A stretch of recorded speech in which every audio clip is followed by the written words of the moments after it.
सोचो, अगर तुम दोस्तों के साथ ट्रिप पर निकले हो और अचानक रास्ता भटक जाओ। चारों तरफ सिर्फ घना जंगल, जहां अंधेरा और सन्नाटा है। लेकिन ये जंगल खाली नहीं है। यहाँ रहते हैं ऐसे खतरनाक पहाड़ी दरिंदे जो इंसान तो है, पर इंसानियत उनसे बहुत दूर है। पीढ़ियों तक आपस में ही मिले खून ने इनके शरीर को डरावना और चेहरे को भयानक बना दिया है। ये नरभक्षी अपने इलाके में आए हर शिकार को बेरहमी से खत्म कर देते हैं, और अब उनकी नजरें उन दोस्तों पर है जो बस एक गलत मोड़ लेने की गलती कर बैठे। फिल्म की शुरुआत एक घने जंगल से होती है। एक सुनसान सड़क के पास एक कपल ट्रैकिंग कर रहा होता है। पति का नाम रिच और पत्नी का नाम हेली। रिच जैसे ही ऊपर चढ़कर पहुंचता है, उसे जंगल के बीचों बीच एक गंदा तालाब दिखता है। वो हेली को आवाज लगाता है, जल्दी ऊपर आओ। हेली जैसे ही चढ़ने की कोशिश करती है, उसका पैर फिसल जाता है और वो रस्सी से लटक जाती है। जैसे तैसे खुद को संभालती है और रिच को पुकारती है, लेकिन रिच सामने नहीं दिखता। तभी उसके चेहरे पर खून की बूंदें गिरती हैं। वो घबरा कर ऊपर देखती है और देखती है कि किसी ने रिच को उठाकर नीचे फेंक दिया है। हेली घबरा जाती है। अचानक कोई उसे भी ऊपर की तरफ खींचने लगता है, लेकिन हेली जल्दी से रस्सी काटकर खुद को बचा लेती है। हालांकि उसका बैलेंस बिगड़ जाता है और वो नीचे गिर जाती है। जमीन पर उसे रिच की लाश दिखाई देती है। वो जोर जोर से रोने लगती है। तभी जंगल से अजीब आवाजें आने लगती हैं। डरी हुई हेली अपनी गाड़ी की तरफ भागती है, लेकिन उसका पैर किसी चीज में फंस जाता है और वो गिर जाती है। तभी कोई उसे घसीटते हुए अंधेरे में ले जाता है।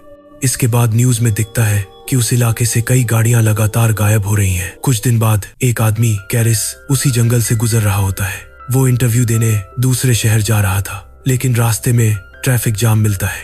कैरिस अपनी गाड़ी से उतरकर आगे वाले ड्राइवर से पूछता है, तो वो बताता है कि कुछ मील आगे एक केमिकल ट्रक पलट गया है, सड़क बंद है और कई घंटे लग सकते हैं। कैरिस को जल्दी थी तो वो गाड़ी मोड़ लेता है और कंपनी में कॉल करने की कोशिश करता है, लेकिन नेटवर्क की वजह से कॉल कट जाता है। तभी उसकी नजर गैस स्टेशन के बोर्ड पर पड़ती है और वो वहां की तरफ चल देता है। रास्ते में उसे कई लावारिस गाड़ियां दिखाई देती हैं। आखिर वो गैस स्टेशन पहुंचता है, जहां मालिक उसे बीमार और अजीब सा लगता है। कैरिस फोन से कंपनी को कॉल करने की कोशिश करता है, लेकिन फोन डेड निकलता है। फिर वो मालिक से शहर जाने का दूसरा रास्ता पूछता है। मालिक कुछ खास मदद नहीं करता। तभी कैरिस को दीवार पर लगे नक्शे में एक कच्चा रास्ता दिखता है। वो उसी रास्ते पर निकल पड़ता है। चलते चलते उसे एक शॉर्टकट दिखाई देता है और सोचकर गाड़ी उसी तरफ मोड़ देता है। कुछ दूर जाने पर सड़क पर एक मरा हुआ हिरण पड़ा होता है। कैरिस गाड़ी रोककर देखने लगता है। तभी उसकी गाड़ी सामने से आती एक कार से टकरा जाती है। एक जोरदार एक्सीडेंट होता है, लेकिन कैरिस किसी तरह बच जाता है। टक्कर के बाद दूसरी गाड़ी का मालिक गुस्से में कैरिस के पास आता है और उस पर चिल्लाने लगता है।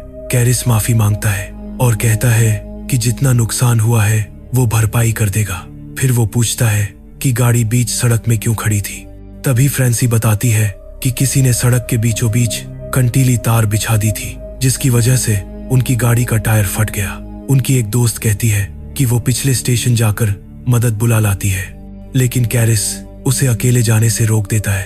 आखिर सब अलग अलग जाने का फैसला करते हैं, लेकिन इवान और फ्रेंसी वहीं गाड़ी के पास रुक जाते हैं। उधर रास्ते में बाकी लोगों को एक मरा हुआ जानवर दिखता है, जिसे देखकर साफ लगता था कि किसी ने बड़ी बेरहमी से उसे मारा है। थोड़ा आगे बढ़ते हैं तो उन्हें जलते हुए गाड़ियों के टायर दिखाई देते हैं। यह देखकर कैरिस को शक होता है कि यहाँ कुछ गड़बड़ है और वो सबको जल्दी आगे बढ़ने को कहता है। दूसरी तरफ इवान और फ्रेंसी अकेले रह जाते हैं। झाड़ियों से हलचल की आवाज आती है।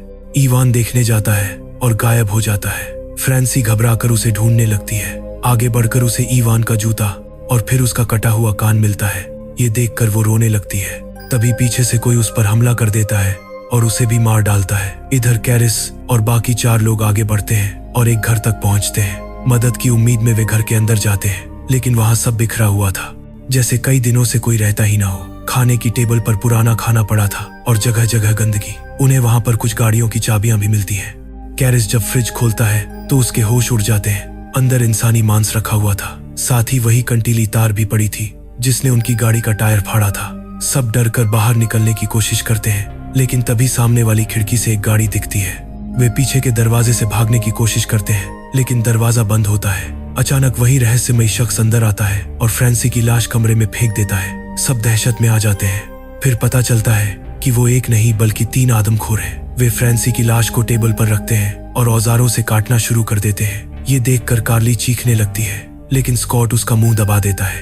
आदमखोर खाना खाकर सो जाते हैं। मौका देखकर कैरिस और बाकी वहां से भागने की कोशिश करते हैं, लेकिन तभी एक आदमखोर की नजर उन पर पड़ जाती है और वो उनके पीछे भागने लगते हैं। कैरिस उनका ध्यान भटकाने के लिए शोर मचाता है, लेकिन तभी उनमें से एक आदमखोर उस पर गोली चला देता है जो उसके पैर में लगती है। इसके बाद स्कॉट जंगल में भागता है और आदमखोर उसके पीछे दौड़ पड़ते हैं। स्कॉट भाग ही रहा होता है कि अचानक एक तीर उसके सीने में आर पार हो जाता है। अब सिर्फ कैरिस, जैसी और कार्ली बचे होते हैं। तीनों आदमखोरों की गाड़ी चुराकर जान बचाने की कोशिश करते हैं, लेकिन ज्यादा दूर नहीं जा पाते क्योंकि ट्रक कीचड़ में फंस जाता है। ये सभी लोग ट्रक वहीं छोड़कर तेजी से आगे की ओर निकल जाते हैं। तीनों अपनी जान बचाने के लिए घने जंगल के रास्ते सड़क की तरफ बढ़ने लगते हैं। उधर वो आदमखोर अपने शिकार की तलाश में निकल पड़ता है। शाम होते होते थककर थोड़ी देर आराम करने रुकते हैं। तभी कार्ली ऊपर इशारा करती है और सबकी नजर पास में बने एक वॉच टावर पर जाती है। टावर देखकर उन्हें उम्मीद की किरण दिखती है और वो जल्दी जल्दी सीढ़ियां चढ़ने लगते हैं। ऊपर पहुंचते ही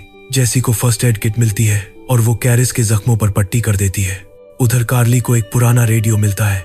वो मदद के लिए कॉल करने की कोशिश करती है, लेकिन कोई जवाब नहीं आता।